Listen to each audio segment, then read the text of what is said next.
So I wanted to talk about something today that um, I wanted to talk about for a while. I actually had these thoughts yesterday, very heavy thoughts yesterday, and I was supposed to say it yesterday, but I needed a rest, so I'll say it today instead. But I really wanted to talk about Pokemon and marketing and industry and product and brand, spirituality, a little bit of everything. You wouldn't think that that would come from a Pokemon topic, but it really does. All the above is really relevant. When we look at Pokemon, if I were to ask you, what is Pokemon? Time magazine just released. I saw it the market. Pokemon 30 years or 40 years later, or whatever, and I was just like, wow, it's really, the product that sort of keeps on getting. Um, but what is Pokemon? It is a product. It is a brand. Um, but more than that, it's an idea. It's it's almost it's almost taken a whole life of its own. But what I really wanted to explain is how Pokemon is dark and how it is wicked and how it's twisted and how it uses children primarily to, fulfill its end goals. Pokemon. Well, first of all, who's the most famous Pokemon? Of course, it's Pikachu. You might say that Pikachu is the king of Pokemon, but it would be more accurate to say that Pikachu is the queen of Pokemon, just like a queen bee. What does Pikachu have to keep doing? What does the brand of Pokemon have to keep doing? It has to keep laying eggs. It has to keep laying egg after egg after egg after egg after egg. Now these are golden goose eggs, so I mean it's going to make a lot of money. It's going to create a lot of product. It's going to stimulate the economy, so to speak. But nevertheless, Pikachu, Pokemon in general, if you, just like any queen bee in a hive, once that egg laying process stops, it's not good for the queen anymore. The hive will turn on said queen, kill said queen, and put up a new queen, a new egg laying servant. The queen is actually the slave, and that's really a part of what I want to talk about. Products. What are products? What is a brand? It is an slave. It's a slave. It is something that stays the same. It is a slave of its own marketing construct, so to speak. But you see, Pokemon is unique in this sense. It's not just one thing. Even when it's first started, right? You had 151 Pokemon in the beginning. But this brand is a little special. It has an edge to it because it never stays the same. It never stays exactly the same. They are constantly adding more Pokemon. Pikachu is working overtime here. And the companies that own Pokemon, Game Freak, Nintendo, of course, Pokemon Company, and whoever else has their hands in the basket of this slave egg-making machine,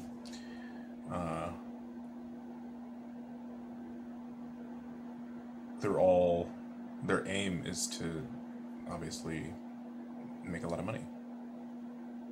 Just make more and more and more and more and more and more money. Sell more and more and more and more and more. But I really wanted to talk about, well, two of the effects of that, or the sort of the consequences of that process, that marketing, selling, capitalistic process. The first thing I wanted to really talk about, if you can see, I'm wearing a pin here in my beard of Mew, and if you can see, here's the Mew.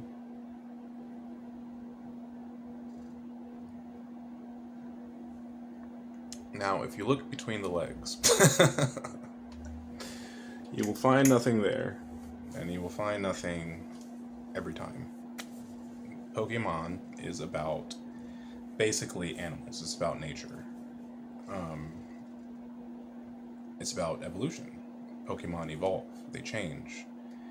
They grow. They get parts added to them. They can, their abilities change. Their abilities grow. Their abilities are added on. Their structure. Their being. That is evolution. But what is evolution exactly? Well, if you go to a biology class, you notice it's, well, it is mutation. That is a part of it, right? But it's also sexual recombination. And you can't really have evolution without having sex. But Pokemon don't have sex. Pokemon don't have those parts. You can look and look and look and look. They don't have parts. Legendary Pokemon in particular are very asexual, so to speak, because for the longest time, Pokemon has never even given a gender. Like regular Pokemon can be male or female, but Nintendo and the other companies that own Pokemon, for whatever reason, for legendaries, they especially did not want to gender them. And that didn't change until Latias and Latios, I guess. But that's the sort of ironic part. You have animals, that's what they're based off of, nature, natural creatures, evolving without sex, without gonads, without parts. And we're all supposed to just accept this and not think anything of it, which is, I mean, I suppose it's fine because it's a child's product. You don't want to teach children about sex. You certainly don't want to teach them about death. Pokemon don't die either, at least not, we don't ever see it. It's hinted at here and there in the game and the show, but it's never depicted. Again, for the most part. That, I suppose, the first movie, right? I guess it kind of happens, and then Pikachu cries and brings everybody back to life. So I suppose it could happen a little bit, the death part at least, for a few moments until everybody is magically brought back together. But yeah, I really wanted to hint on that, like the fact that Pokemon is really based on a lie. How can you have evolution with no sex? How can, you have Pokemon eggs and whatnot with no sex? I mean, you're completely removing that part. And it's a little odd because we give this product to children and we say, yes, this is a good product. Yes, you should. Yes, it's for you and it's great for you. It's well for you. But we're basically lying to them.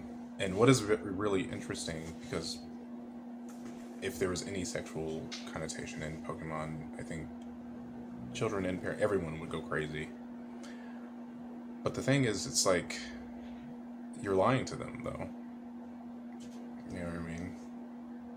If you go to a zoo, they can see how nature really works. At least, sort of. If you really want to go educate them, show them the wilds, show them the savannah, show them an actual natural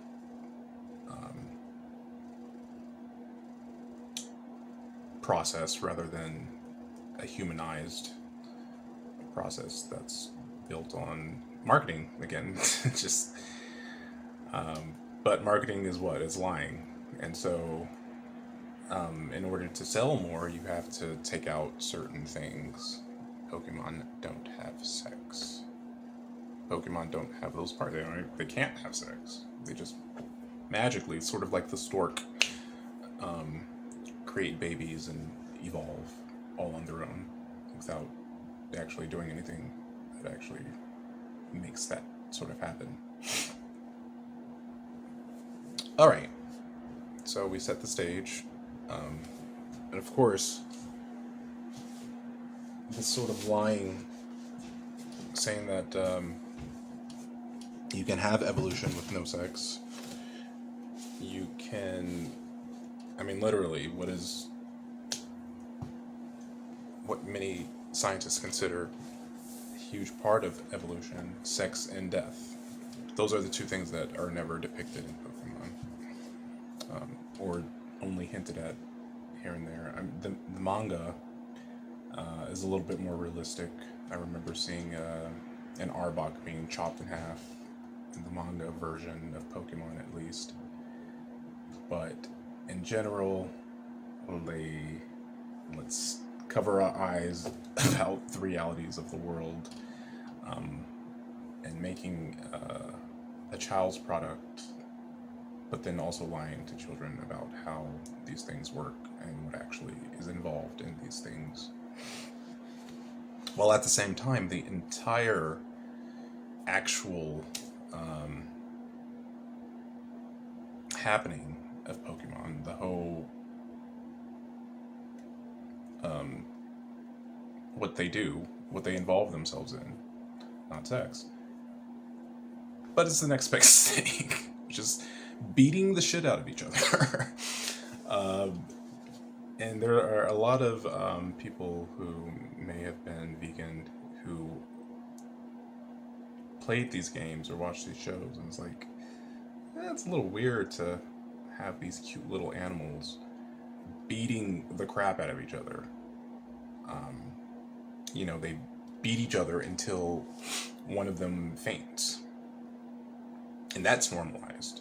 And that's apparently child friendly. And I mean, it's so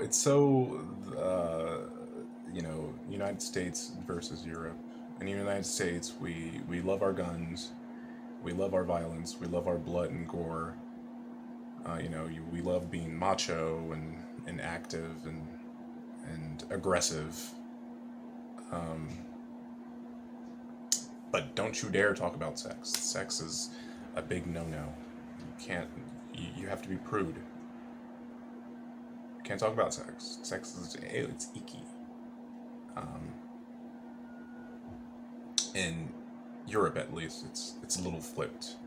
From my perspective, I've never actually been to Europe yet, but they seem to be very accepting of sexuality and not the violence.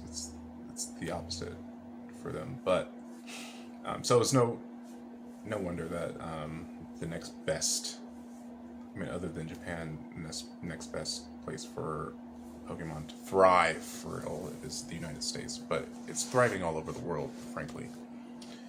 And it's thriving because of the lies. But that's not really, I'm still setting the stage here. What I really, really, really, really, really want to say is, I wanted to point out some of the ironic parts of Pokemon. It's all a big marketing ploy about nature. I mean, if you wanted to know about nature, if you wanted to know about evolution, you can speak to any biologist, or you can go to the zoo, or you can, look outside your window, dig, a little bit of dirt, look at the creatures there. But that is a little too realistic, isn't it? Because the creatures out there have sex, and the creatures out there kill each other and eat each other, and etc. So let's make a product that takes out all the nasty bits that we don't like, while including the violent bit and normalizing that, like Pokemon battles. I mean, that's the entire reason why in the Pokemon universe that they exist, to battle. The whole entire thing. Like, it's not about necessarily having pets or anything else, really. It's about battling and earning badges and becoming the best battler, the best trainer. That is the point of the supposedly child-friendly product. Beating the shit out of each other. But not even beating the shit out of each other. Using animals to do that. So-called animals and monsters to do it. Aptly named Pokemon. Pocket monsters. I suppose they are little monsters because they're violent and crazy. But we say this is child-friendly, this is great for children. And the reasoning we use for that is because they don't have anything between those legs of theirs. So it doesn't matter how violent they are, because it's child-friendly because it's not sexual. And that's all. I mean, that just gives them a free pass to do whatever they want. But what I really wanted to talk about was this. The darkness, the evil of this brand. It's the same thing, I think I mentioned it in another video of mine. It's the same thing that Disney does. Disney and Pokemon, Nintendo, for me, is the Japanese Disney. And what they do is they take the child, and they're smart enough to know that there's magic inside. Which is exactly what Jesus said. The kingdom of God is within you. That is the magic. It is within all of us. It is our birthright. No one can take that away. Right? But these marketing geniuses, they say, okay, there's the magic inside the child. But what they need to do, their aim, and what they've largely been successful at doing, is extracting that magic. That innocence, that purity, that curiosity, that connection with the divine. Their tactic, their aim, and again, what they've largely been successful at doing, is extracting that.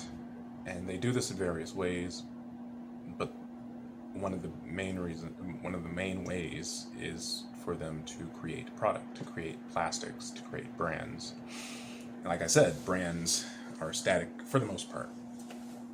They rarely change. I mean, maybe they update, but they rarely change. And they all exist for that same purpose, really, to make money, but also, especially child products, it's to make money, but it's also to extract that magic. What am I talking about? Well, perhaps the story will illuminate you a little bit. So I'm a child of the 90s, myself. I remember, clear as day, Britney Spears' Hit Me Baby One More Time was, being played on the airwaves. And at the same time, Pokemon really started the late to late 90s. So about the time that Britney Spears was popping. And I remember the show. I remember that show. And I remember, the opening I wanna be the very best. I remember the black guy. At least he had the black sounding voice, a blackish sounding voice. At the end, with the Pokemon rap. Uh,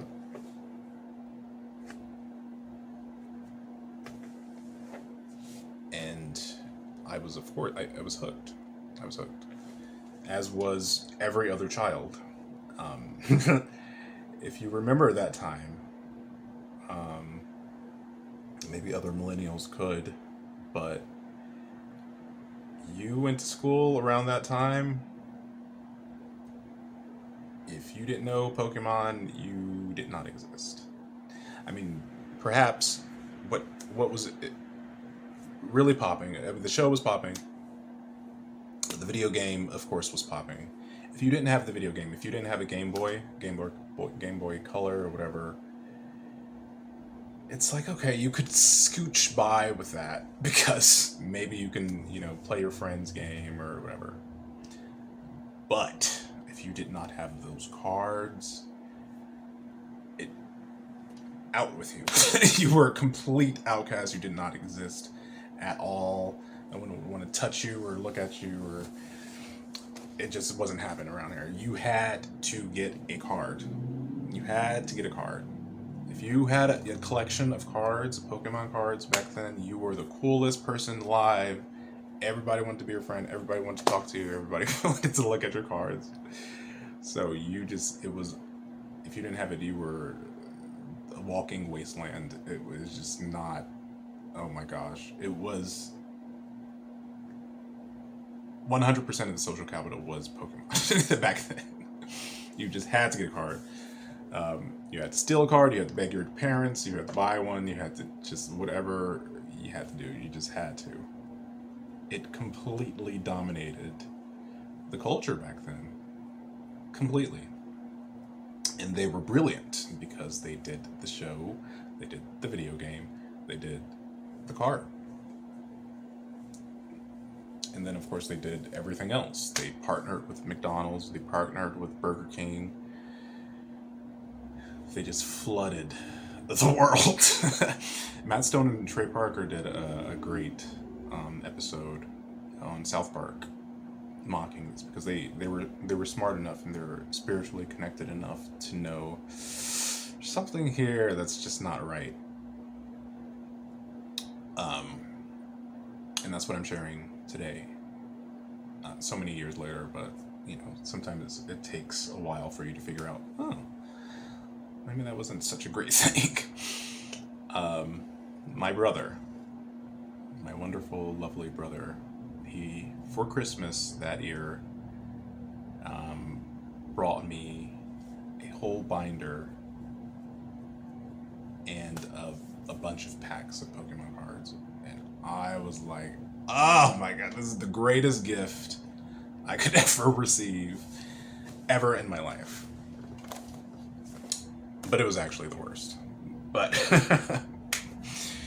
and I'll explain that because, like I said, these products are intended to extract that magic that is naturally within every child. It's naturally within every person. It related to the divine spark, but it extracts that and it places it in a product. So for me, I remember going to, I don't remember which store it was, JCPenney or something, and they had a station set up for you to, play Pokemon. And I immediately go there and I'm playing it, the Game Boy is connected to, the stand, so you can't remove it, obviously, but you can still play it. And I'm there. I'm like, I'm playing this game till the cows come home, till as long as I can. And I'm playing it. It's Pokemon Red or Green. I don't really remember. And I'm playing it, and I'm playing it, and I'm playing it. I'm having a blast. And then the Caterpie that I had, and that I'm, using to fight other creatures. Suddenly, it levels up, and it levels up again, and it levels up again. Well, I don't know how many times it levels up, but suddenly, once it levels up, something happens. And it has like a special music while it does this. It kind of goes like dun dun dun dun dun. All of this is intentional. But my Caterpie transformed into Metapod. It evolved, which is what Pokemon's all about, right? It's about growing. It's about it's about changing, evolving, and fighting. That's really the three things. But when Caterpie evolved into Metapod, in that moment, this was the moment. This was the defining moment for me. This is what hooked me on Pokemon for, 30-something odd years. Because, as a child, you remember a time where you could change form. You remember that magic. You remember the divinity. You remember the limitlessness that you are. The magic that you are. And so when I saw that Caterpie transforming into Metapod, it reminded me of that. And it completely hooked me because I was lied to. Not directly, right? Nintendo, the Pokemon Company, Game Freak did not personally come to me and say, this is how the world works, this is where the magic is. But they're releasing all these products. All these very, very suggestive products. And so what actually happened was I lied to myself. I was tricked into thinking this magical moment that when Caterpie transformed into this other creature, I was led to believe, okay, that magic must be in this product. It must be in this video game. And certainly that product, that video game, reminded me of that magic. It was always inside of me. That's always been inside of me, always will be. But I didn't look within. That product didn't help me look within. It helped me look outside to this brand, this product. And so that's what happened. It was a huge departure of what is natural for children. Children like to play, and they like to be curious, and they like to explore, and they like to have fun, and they like to be innocent, etc., etc. And certainly if you put a Pokemon toy in front of them, they will be happy to play with that, right? Because it reminds them of something. That something is within. It's not without. It is within.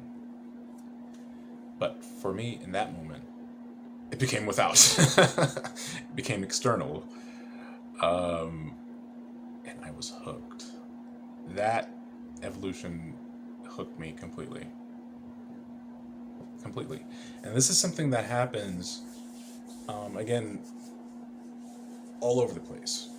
It's a very deceptive, dark practice of sort of illustrating these moments, animating these moments. Disney does the same thing in their various movies and whatnot. They try to create these magical moments to remind you of that magic that you already have within. And you think, oh, it's that thing. Oh, yes, I remember that.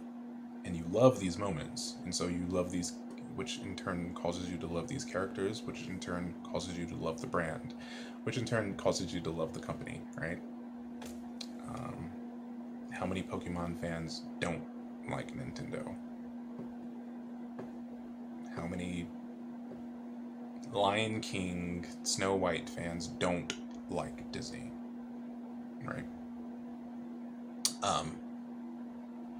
So there I was. I was playing one of the first games. I was tricked into thinking the magic that was always inside of me is now been transferred to this game, or that's where my direction is now, or my attention is directed now. That's what happens next. Pokemon Yellow comes up. I'm old enough now. I've saved enough money now, and I need to buy it, of course. So I buy the game, and I'm playing the crap out of it. And then I also managed to get a Nintendo 64. And I gotta buy that, and I gotta buy the controller, and I gotta buy the controller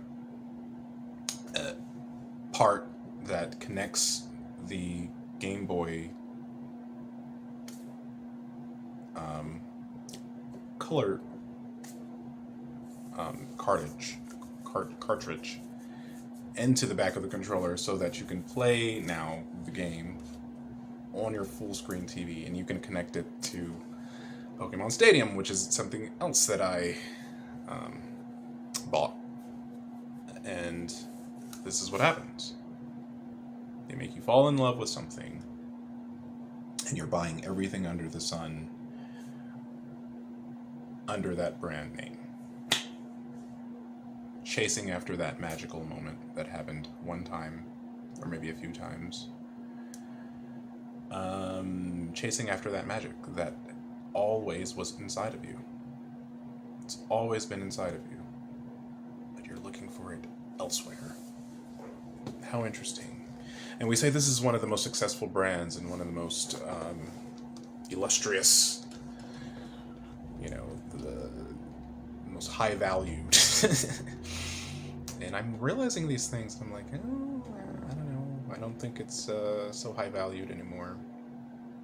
And really, honestly, if you are a parent, should you be buying your kids these products? That's really just going to trick them into thinking that magic is external rather than internal. Very much unlike what Jesus said. The kingdom of heaven is outside of you. Well, the kingdom of heaven is not internal. Unless you buy this product. Then suddenly you can get the magic again. So yeah, I was chasing the magic, and don't get me wrong, like, the games are fun, and the games have utility outside of the lie of the... outside of the lie. Like, I learned a lot of things from playing Pokemon. And yeah, there's some good that comes out of it. Some good that comes out of that. But the lie is... It's kind of ruined... I think it ruins childhood. Honestly. Because shit wasn't really fun anymore. Here I am, now being tricked and lied to. I lied to myself, but nevertheless, these companies certainly helped. But and now I'm being tricked, and now I am on a mission to be this buyer of Pokemon things. And now what happens? Now there's another layer of complexity. Because you think, well, as a kid, you already have the magic within. You're already happy. It doesn't really matter what situation you're in. You can run around and you can have the time of your life. Given the simplest, tiniest of things. And you're like, I don't care, because the magic fills any sort of emptiness that I have. You're tricked into thinking that the magic is now this product. Now you're chasing this product and this brand instead. And you're like, okay, so that's a departure, but it's not so far removed yet, right? And then what happens, right? I have the Pokemon Yellow, and I have my Game Boy, and I have a friend. And, the friend, they work their magic. And they promise me that they can get me this exclusive Pokemon, ironically, if I will just let them borrow my Game Boy in my game. I let them borrow my Game Boy in my game, and this person ghosts me. And I never see them ever again. So now, I still like Pokemon, but now I'm worried about this other person. And I've been cheated. I've been stolen from. I've been lied to.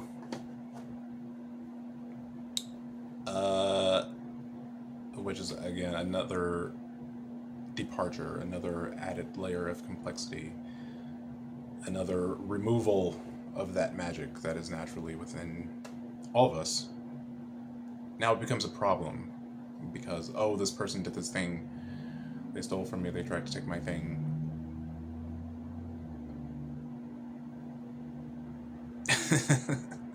It's kind of atrocious what we do to ourselves in this way.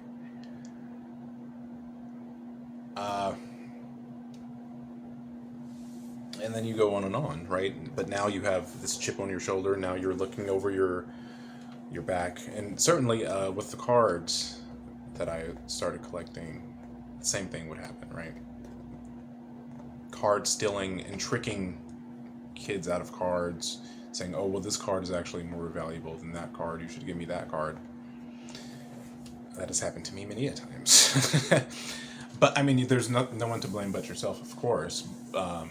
You could blame the other person, but you have to take responsibility for, I guess, being silly enough to trust people and to not do your research and to not know effectively what certain things are worth and whatnot. Of course, Pokemon now to me is worthless for the most part. I am still involved. The last game I played was Omega Ruby.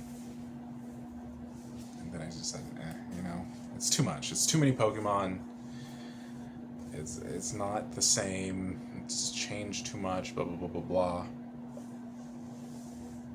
But I would still play the card game online. Well, both online and real life. Eventually, there came a point where I was just like, I can't do the card game anymore. And I gave a bunch of them away at the local league that I would attend the most. And I remember all the kids being sad that I left because they really liked me. But I wish I could tell them what I'm saying now. Like, it's not about the brand. It's really not about the brand. It's about you and what you have on the inside. It has nothing to do with this horrible brand that is stealing all of your light and misdirecting, confusing you on where magic lies. Anyway, I stopped playing the card game, but I would still play, and I still do, play the online card game. Eventually I'll stop doing that as well. But yeah, I really wanted to just come up on here and say these things. Like, that really happened. I had magic naturally within me. Every night I would just dream unbelievably amazing things, as a being of the stars. And then you come here on Earth and you're slapped in the face with this product. And you are deceptively coerced to like the product because the product is crafted by marketing geniuses who know exactly what you're looking for, magic, trying to recreate. All it takes is one moment, as I said, one moment where they have you hooked for life, and now you're a fan of this brand forever. You can see all the adults that are still playing Pokemon, still buying Pokemon cards, still buying the game, still watching the movies, still buying the plushies and the toys and all the amigos and the pins, all of it. And it goes on and on and on. It's still just a massively successful thing. Why? Because it still sells. It still distracts you. And you still think you can get something out of something that's plastic. Which is impossible. The product itself is empty. Yes, it can have a little bit of utility for reminding you of that magic, but largely the memory shouldn't be tied to the product, right? The memory should be, oh, it's in here, where it's always been. And, but that's not their aim. They want to keep tricking you into thinking that the magic is in the product, or that you have to keep buying the product to be reminded of the magic, both of which are huge lies. And it's about time that people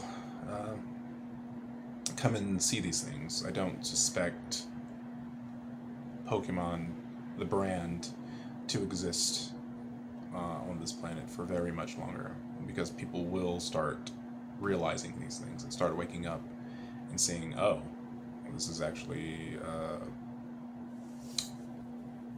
not so great. It's a departure. It's a departure from that magic. And it's not very healthy. And it's actually not very kid-friendly. It's actually exactly the opposite.